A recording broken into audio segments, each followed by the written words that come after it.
मालेगांव शहर में बरसों से गढ़ की यात्रा के लिए लोग जाते हैं। पिछले 2-3 सालों से जानबूझकर ऐसे हालात पैदा किए जा रहे हैं कि शहर का अमन खराब हो, और ये एक प्लानिंग के तहत किया जा रहा है। एक मिनिस्टर का बेटा है जो यहाँ से आउटर के हिस्से से निकलते हैं और हज़ारों की तादाद में 40 गांव फाटे पर आते हैं, और वहाँ आने के बाद जो सिरपुर की रथ है उसके साथ जब जाते हैं तो कुछ न कुछ हरकत ऐसी होती है जिससे शहर का अमन ख़राब हो। कल 1 अप्रैल को भी यही सब हुआ। मैं मालेगांव शहर की आवाम को मुबारकबाद देता हूँ जिन्होंने सब रोज़ ज़ब्त का वो मुजाहरा किया कि अमन ख़राब नहीं हो सका, जबकि कई जगह उन लोगों ने पथराव किया, कई जगह कुछ लोगों को चोट भी आई। इन सब के बावजूद वो लोग यहाँ से गए। पुलिस का इंतज़ाम अपनी जगह बेहतर था, मगर उसके बाद भी पुलिस ने अभी 24 घंटा हो जाने के बाद भी मेरी मालूमात में कोई एफआईआर दाखिल नहीं की। जब जुल्म और नाइंसाफ़ी बढ़ता है और कानूनी तौर पर इंसाफ नहीं मिलता तो शहर का अमन ख़राब होता है। हमारी ये पुलिस से शिकायत है कि इतना वक्त होने के बाद एफआईआर क्यों दाखिल नहीं की गई। उनके इंतज़ामात बेहतर रहे, अमन रहा, कुछ नहीं हुआ, मगर सरपसंदों ने जो हरकत की वो काबिल मज़म्मत है और कानूनी कार्रवाई उस पर होना चाहिए।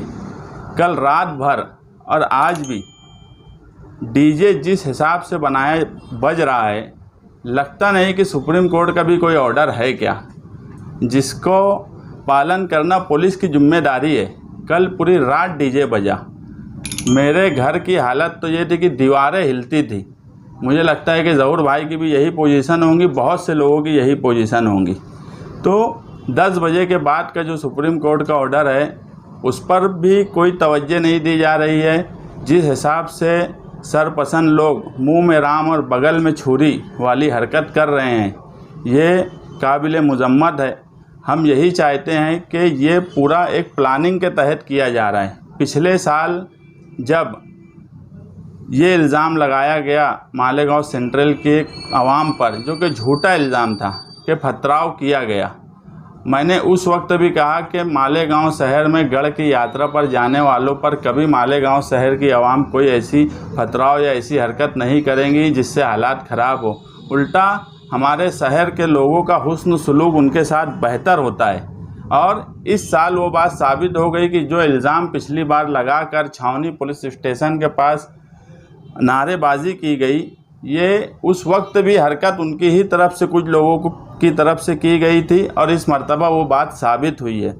हम पुलिस डिपार्टमेंट से यही गुजारिश करते हैं कि ये प्लानिंग के तहत की गई हरकत है। इस प्लान में जो लोग भी शामिल है वो कितने भी बड़े क्यों ना हो, कानून से बड़ा कोई नहीं होता। इस मुल्क में हम गांधी और अंबेडकर की विचारधारा पर चलने वाले लोग हैं। हम कभी तशद्दुद नहीं करते, ना तशद्दुद का फेवर करते हैं। यही गांधी की विचारधारा रही, और अंबेडकर ने जो कानून बनाया उसमें हमको ये बोला गया कि कानून से हमें इंसाफ मिलेगा। मगर इतना बड़ा वाक़या हो जाने के बाद भी जब एफआईआर नहीं हो रही है तो हम कहीं ना कहीं ये अब महसूस कर रहे हैं कि हम पर जो जुल्म और नाइंसाफ़ी हुई है उसमें कानून से हमको इंसाफ नहीं मिल रहा है, और कानून से बड़ा कोई नहीं हो सकता। सबसे बड़ा अगर इस मुल्क में कुछ है तो वो कानून है। प्लानिंग के तहत जो कामकाज किया गया है, उस प्लानिंग में जो लोग भी शामिल हैं, जिस तरह 12 नवंबर के वक्त में झूठे इल्ज़ामात लगाकर बहुत से लोगों को फंसाया गया। हम ये नहीं कहते कि किसी पर झूठा इल्ज़ाम लगा के फंसाया जाए, मगर हमें सब मालूम है, हमारे पास कई वीडियोज़ हैं जिसमें साफ दिखता है कि सरपसंद अनासिर उस तरफ से हज़ारों की तादाद में आए। मेरी ये बात समझ में नहीं आती कि जो लोग गढ़ से आ रहे हैं वो उस तरफ से इस तरफ आएँ, मगर इस तरफ से हज़ारों की तादाद में जाने का मतलब क्या है? पुलिस उनको क्यों नहीं रोकती कि तुम्हारा उस तरफ जाने का क्या मकसद है? इस तरफ से जब लोग जाते हैं तो कहीं ना कहीं नारेबाजी गलत तरीके से होती है। इसमें साफ साफ दिख रहा है कि लोग डंडा लेकर चल रहे हैं, लोहे की सलाख लेकर चल रहे हैं, पथराव कर रहे हैं। और मुझे ये भी पता है कि इससे ज़्यादा वीडियो और फोटोज़ पुलिस के पास होंगी जिस पर पुलिस को कार्रवाई करना चाहिए। मैं ऐसी कई वीडियोज़ मेरे पास आई, मगर शहर में अमन रहे इसलिए हम कहीं पर सोशल मीडिया पर इसको नहीं चलाए। मगर हमारा काम है कि शहर की आवाम अगर कल की हरकत से नाराज़ है तो डिपार्टमेंट उसको महसूस करे और उस पर सख्त से सख्त कार्रवाई करे। ये पूरा हिस्सा मैं जो बार बार बोल रहा हूँ एक प्लानिंग के तहत किया गया कामकाज है। तो 120B और दूसरी जो भी दफ़ात लगती हैं वो सब उन लोगों पर भी लगना चाहिए ताकि आगे से इस तरह की सरंगेज़ी ना हो सके जिससे बना बनाया पुरअमन माहौल ख़राब हो। अगर आज ऐसे लोगों पर कार्रवाई नहीं की गई तो कल इनकी और हिम्मत खुलेगी। इसलिए हम चाहते हैं कि कानून ही सबसे बड़ा रहे, कानून से बड़ा कोई ना हो। उसमें कितने भी बड़े मिनिस्टर के लोग हों कि कोई बहुत बड़े लोग हों, उन लोगों पर कार्रवाई होना चाहिए। मैं चाहता हूं कि पुलिस जल्द से जल्द उन लोगों पर कार्रवाई करे और उनको गिरफ़्तार करे। शहर में जो हालात बन रहे हैं ये कहीं ना कहीं शहर की क़यादत कमज़ोर हो रही है, नहीं तो ऐसे हालात इस शहर में कभी नहीं बने। अगर पुलिस ने सख्त कार्रवाई नहीं की तो ईद के बाद हम भी पुरअमन मार्च निकालेंगे शहर में, ताकि शहरियान को भी समझे कि शहर के साथ क्या हो रहा है और कौन लीडर है जो शहर को डेवलपमेंट के साथ साथ फ़िरका परस्ती के तौर पर हम लोगों के साथ ऐसा सलूक किया जा रहा है कि हम अब ऐसा महसूस करने लगे हैं कि हम पर जुल्म हो रहा है और हमें इंसाफ नहीं मिल रहा है। इस तरह की हरकत करने वालों पर मैं दोबारा यही गुजारिश पुलिस डिपार्टमेंट से करूंगा कि वो सख्त से सख्त कार्रवाई करें।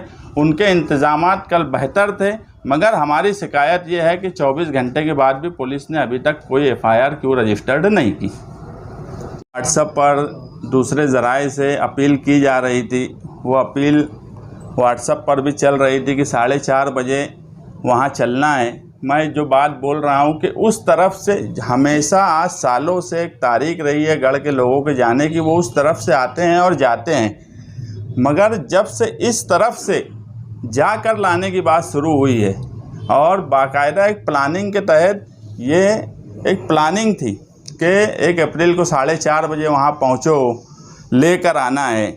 आज तक तारीख में कभी मालेगांव शहर में गढ़ के यात्रियों के साथ कोई बदसलूकी भी नहीं हुई। हमारा व्यवहार उनके साथ हमेशा अच्छा रहा है और आगे भी अच्छा रहेगा। मैं बार बार जो बोल रहा हूँ कि एक प्लानिंग का हिस्सा है, पुलिस ने पूरी प्लानिंग पर गौर करके इस पर कार्रवाई करना चाहिए ताकि आगे से ये सब हरकत बंद हो। अगर नालायकी करने वालों पे कानूनी कार्रवाई नहीं होगी तो उनकी हिम्मत खुलेंगी और हिम्मत खुलने की वजह से पुलिस डिपार्टमेंट को भी आगे तकलीफ़ होंगी और शहरियान को भी तकलीफ़ होंगी।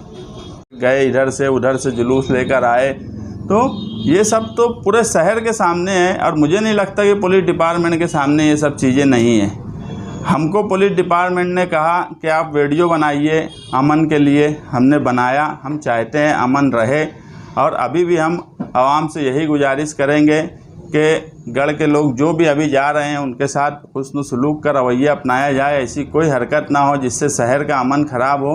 मगर अगर पुलिस कार्रवाई नहीं करती तो ये इंसाफ नहीं होगा और जब इंसाफ नहीं होता है तो ये नाराज़गी बढ़ती है तो उससे हालात ख़राब होते हैं। ये बात भी पुलिस ने अपने ध्यान में रखना चाहिए। 5, सारी FIR पुलिस महकमे ने खुद की थी। उसके बाद पुलिस महकमे ने किसी को लगी थी, किसी को कुछ हुआ था, किसी की तोड़ फोड़ हुई थी, उसका पंचनामा किया गया और किसी को लगी है तो उसके घर तक गए, हॉस्पिटल तक गए। तो FIR तो उस वक्त भी पुलिस डिपार्टमेंट ने खुद की थी और मुझे कुछ पुलिस वालों ने खुद कहा कि उनके साथ भी बदसलूकी की गई। ऐसा नहीं कि नहीं की गई, मगर FIR तो पुलिस का काम है रजिस्टर करने का। उसके बाद किन लोगों को ऊपर लगी है, किन की दुकानों को तोड़ा गया है, ये सब पुलिस के सामने है। लेकिन रजिस्टर तो पुलिस डिपार्टमेंट ने करना चाहिए ना। जब 12 नवंबर के वक्त फरियादी पुलिस हो सकती है तो अभी क्यों नहीं हो सकती।